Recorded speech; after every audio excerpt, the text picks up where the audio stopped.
नमस्कार दोस्तों आज जिस स्टॉक की चर्चा मैं आपके सामने करने वाला हूँ वो आपकी स्क्रीन में दिख रहा होगा। तो एक साल में स्टॉक लगभग जहाँ था वहीं है, ठीक है। और अगर आप इसको ऊपरी स्तरों से कंपेयर करेंगे तो आप पाएंगे कि स्टॉक ऑलमोस्ट 25% से भी ज़्यादा गिरावट दिखा चुका है। स्टॉक की अगर वैल्यूएशन की बात करें तो ये अपने प्राइस टू बुक वैल्यू के 2 टाइम्स, जी हाँ 2 टाइम्स भी नीचे ट्रेड कर रहा है, ऊपर नहीं नीचे ट्रेड कर रहा है। 6 की पी के आसपास ये स्टॉक है। एक साल में 25% ज़्यादा की गिरावट दिखा चुका है। जिस ब्रांड्स के नेम है बहुत ही तगड़ी ब्रांड है दोस्तों। एक बैंक है ये, प्राइवेट सेक्टर बैंक। और देखिए अभी हो ये रहा है ना कि ओवरऑल जो फेस चल रहा है बैंकिंग सेक्टर का वो अच्छा नहीं चल रहा है। तो ऐसे में वो स्टॉक जो ऑलरेडी बहुत ज़्यादा गिर चुके हैं, वो स्टॉक जो वैल्यूएशन वाइज बहुत ज़्यादा अट्रैक्टिव हैं, मुझे ये लगता है कि इस बार जब वापस से जो तेज़ी होगी, ये कब होगी हमको देखना पड़ेगा, बट जब भी तेज़ी होगी आप देखेंगे कि ये जो स्टॉक्स हैं जो ऑलरेडी बहुत ज़्यादा गिर चुके हैं वहाँ पे सबसे ज़्यादा तेज़ी आपको देखने को मिलेगी। और पिछले एक आप जैसे आज की अगर बात करें तो स्टॉक 1.38% गिरावट दिखा चुका है। और देखिए 120 रुपए के भी ये स्टॉक नीचे जा चुका है क्लोजिंग बेसिस पे। तो ये टेक्निकल वाइज तो वीक है, लेकिन यहाँ से कुछ एक्सट्रीम गिरावट होने के चांसेस कम हैं। और मैं एनालिस्ट की रिपोर्ट पढ़ा था कई सारी, और बहुत सारे आप कह सकते हैं इसमें चीज़ें भी चल रही थी कि आने वाले 3 से 6 महीनों में, और मैं आपको पर्सनली बताऊं मुझे इम्पॉसिबल नहीं लगता है, मार्च क्वार्टर तक जो आप चीज़ें हैं काफ़ी हद तक अच्छी होती दिखाई देंगी और एक बात तेज़ी देखने को मिलेगी। ये स्टॉक एटलीस्ट आपको 160 रुपये तक जाता हुआ ज़रूर दिखाई देगा, ठीक है। और यहाँ पर 90 से लेकर के 110, जी हाँ ये जो 20 रुपये है ना, ये मुझे लगता है डीसीबी के लिए तोड़ना बहुत बहुत ज़्यादा मुश्किल हो जाएगा, ठीक है। और इसीलिए स्टॉक यहाँ से कुछ बहुत ज़्यादा गिरावट दिखा दे मुझे कम लगता है। हाँ 100 रुपीज़ के आसपास आता है तो भाई मुझे लगता है ये स्टॉक एक बहुत बड़ी लॉटरी के हिसाब से है, ठीक है। लेकिन वहाँ तक आना एक बहुत ही ज़्यादा मैं कहूँगा मुश्किल काम रहेगा। अब स्टॉक कौन सा है? स्टॉक का नाम है डीसीबी बैंक लिमिटेड। देखिए इस स्टॉक को ना मैं 130 रुपये से टारगेट कर रहा हूँ, और मुझे लगा कि धीरे से जब स्टॉक अगर यहाँ से ऊपर आएगा तो देखेंगे, लेकिन आज इसने 120 को भी नीचे तोड़ दिया है। कल एक बार थोड़ी बहुत तेज़ी देखने को मिली थी जहाँ से लगा था कि 120 को ही सपोर्ट बना लेगा। आप देखें कल 118 रुपये के आसपास से वापस ये जंप किया था, देखिए 2.92% के ऑलमोस्ट 121 रुपये में आ गया था, लेकिन अब वापस से गिरावट हो गई है। तो 120 रुपये को भी ये मैं कहूँगा स्टॉक रिस्पेक्ट नहीं दे रहा है सपोर्ट, और 120 रुपये के स्टॉक नीचे जाता हुआ दिखाई दे रहा है। ओके, अब ऐसा क्या है ये स्टॉक में कि चीज़ें अच्छी हैं? तो देखिए ये इसका क्वार्टर 1 का नंबर्स हैं, मैं पॉज कर दूंगा अगर आप यहाँ पे कुछ पढ़ना चाहते हैं, ठीक है। हाँ एक चीज़ ये देखिए यहाँ पे है जो slightly higher slippages in mortgages, recovery expected to pick up. देखिए यहाँ क्वार्टर में प्रॉब्लम क्या हुई थी कि जो मॉर्गेज लोन्स हैं वहाँ पे थोड़ी बहुत आपको गिरावट देखने को मिली। क्यों गिरावट में मैं कहता हूँ तो इनके लोन रिकवरी में स्लिपेजेस बहुत ज़्यादा हुए, लेकिन ये कहा जा रहा है कि भाई ये पिकअप होते आपको दिखाई देंगे।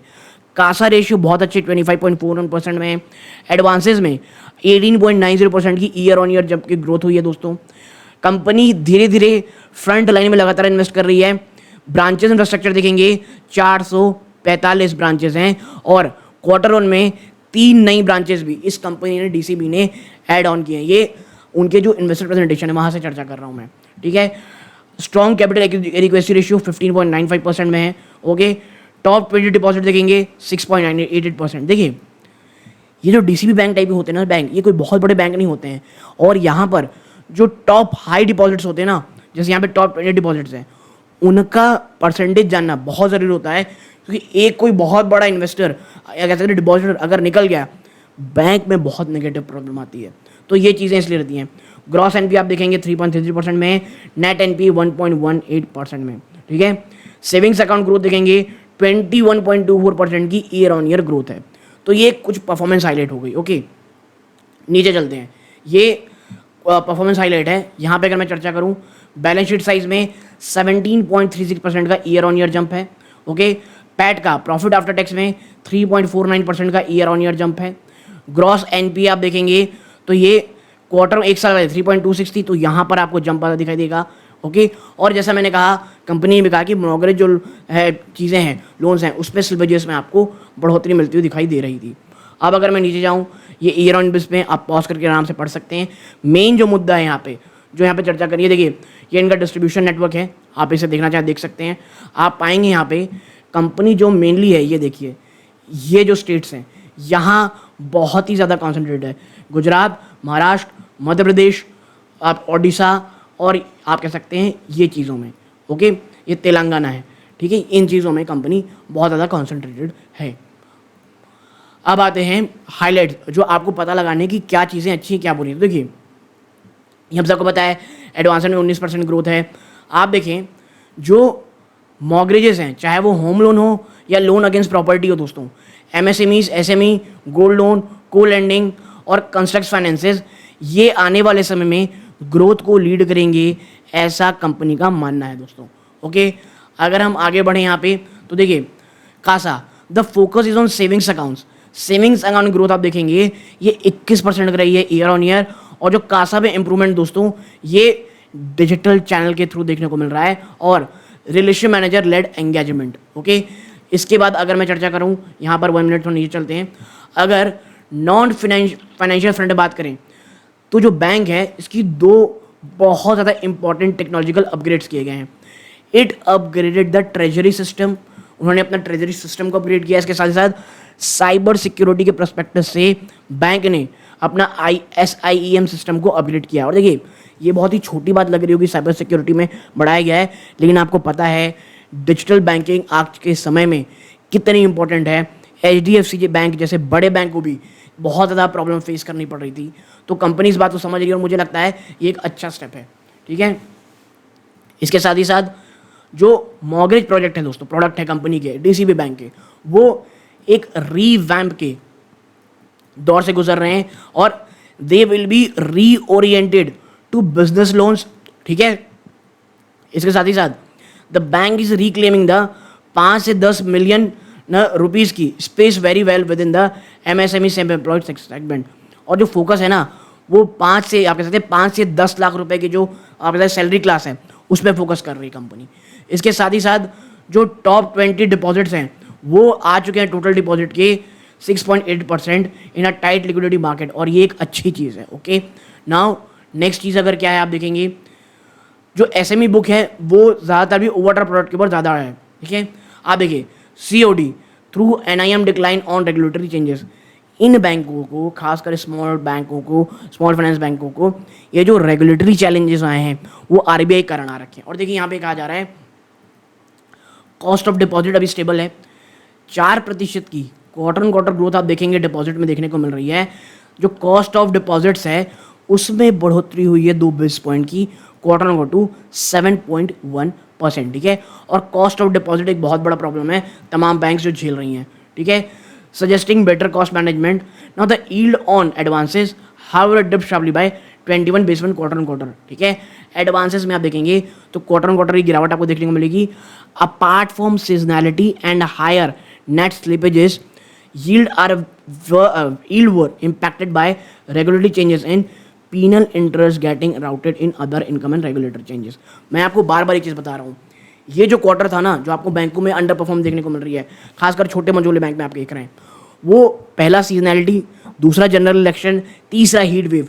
जो हीट वेव का कारण क्या था कि जो आप कह सकते हैं कलेक्शन एफिशिएंसी है उस पर प्रॉब्लम आ रही थी।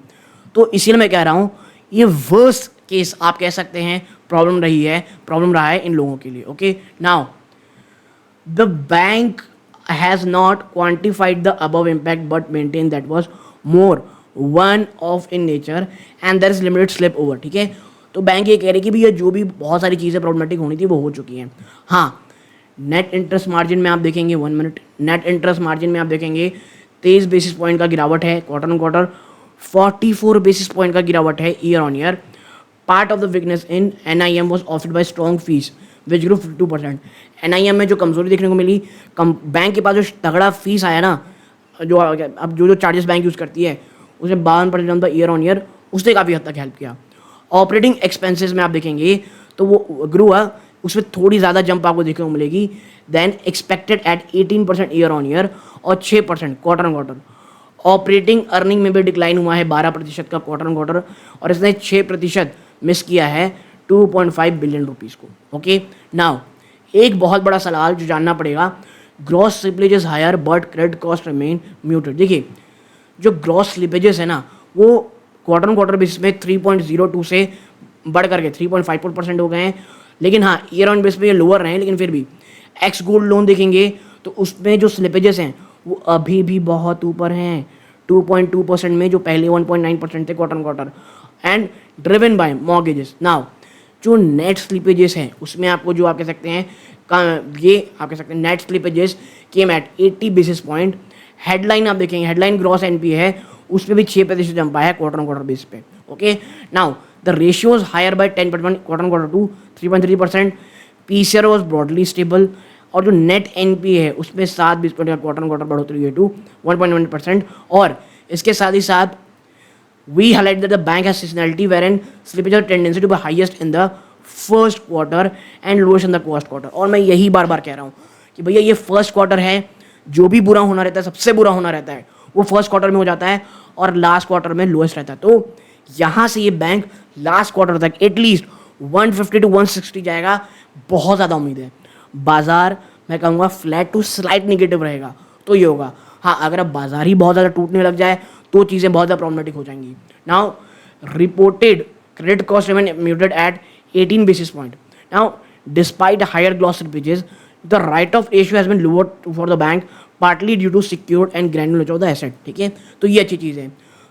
ओवरऑल मैं आपको ये बताना चाह रहा हूँ कि कंपनी धीरे धीरे आगे बढ़ रही है, जो भी प्रॉब्लमेटिक होनी है ऑलरेडी प्राइस इन हो चुकी है, सीजनैलिटी प्राइस इन हो चुकी है, और यहाँ से मोर और लेस ऊपर जाती हुई चीज़ें आपको दिखाई देंगी। वो उसके सिनेरियो मेरा ये है, यहाँ से 10-12% की गिरावट एट मैक्स हो सकती है। ठीक है, तो यदि आपको लगता है कि ऐसा ये एक अच्छा स्टॉक हो सकता है, प्लीज़ चैनल सब्सक्राइब करें, वीडियो को लाइक करें। यहाँ तक जुड़े रहे बहुत बहुत धन्यवाद। ये सूर्यकांत है। जय हिंद दोस्तों।